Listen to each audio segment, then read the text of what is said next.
Use code Mattcaster for 5% off your order from Face to Face Games, Canada's largest Magic the Gathering store. Qualified orders get free shipping Canada-wide. Use our code anytime you shop at Face to Face Games to support the show and get the cards you need at a discount. We've talked about fetch lands. Now let's talk about dual lands. Revised dual lands are on its downward trajectory. It hasn't lost as much value as obviously the fetch lands. One of the reasons for that is that they are on the reserve list, which means they can never be printed ever again. Though the revised dual lands are definitely the cheapest versions of the card that you can get that are legal in every format that they're played in. You know, obviously not Modern, Pioneer, and Standard, stuff like that, but Commander, Legacy, and Vintage.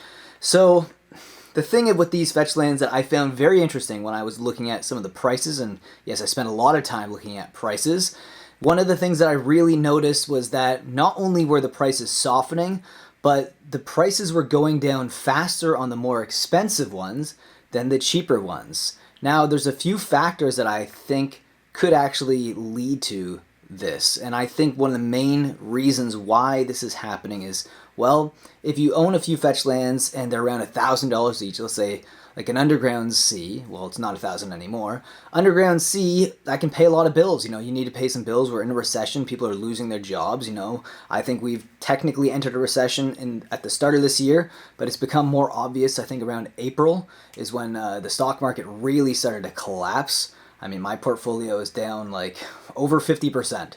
But, you know, again, you know, this is not about stocks, but some stock advice would be, you know, be careful with Canadian tech stocks. That's all I'm going to say about that. Whew, wow. Anyways, back to dual lands. So, dual lands have been going down in price. The ones that have lost most of its value are the more expensive ones like Volcanic Island, Tropical Island, and Underground Sea. And I think the reason for that is, again, like people are selling them. It's easier to just sell one card than a bunch of cards on eBay to get some money back to pay some bills or something like that. Or if you need cash, then that is a great way to do it, a fast way to do it. You know, it is pretty liquid.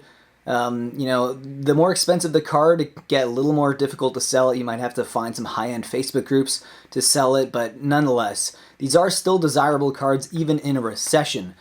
Now, the cheaper end of the revised dual lands, which would be like Savannah, you know, Plateau, these cards have actually been going up slightly, which is a shock. And I think the reason for that is people have been saving for these revised dual lands for a while now, right? And whether or not we're in a recession, if you've been saving a few $100s here and there and you really want an entry point, you're not going to enter at the top. You're not going to buy, you know, a revised Volcanic Island or Underground Sea. You're probably going to look for a cheaper one like Plateau. And that is the one specifically that I've noticed when I looked at the graph that has been going up. Plateau is sitting at about $350 right now. Scrubland is a little bit more expensive at $350 to $370. Savannah, around the same price at $375 as well. Those are the bottom three revised dual lands. Now the top three, not a surprise, actually the top 10, it's pretty much the exact same way. None of them have really went above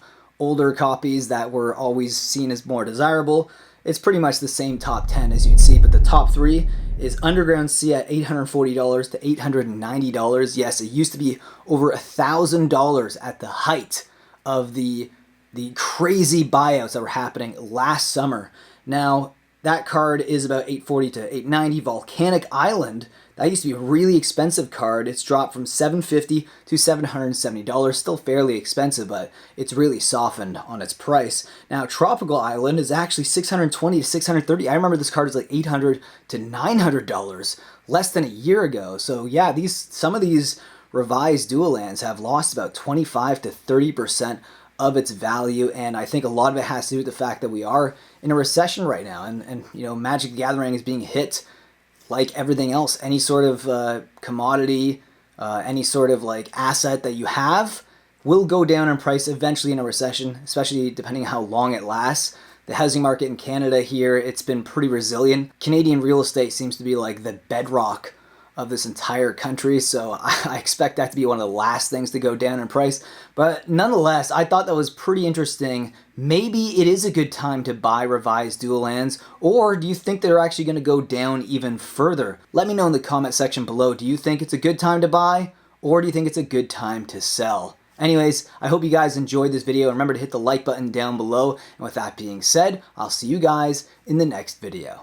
Being a patron will help me produce more market movers and add to the funds that I will use for my random buys and also to my coffee fund, because I drink a lot of coffee for these videos. And here you can see a link below in the description that will give you all the tiers and what you get in each tier. So I hope you guys click and think about joining. And with that, I'll see you next video. Think about supporting the channel in that way. If not, subscribe, like, leave a comment, and I will see you again in the next video.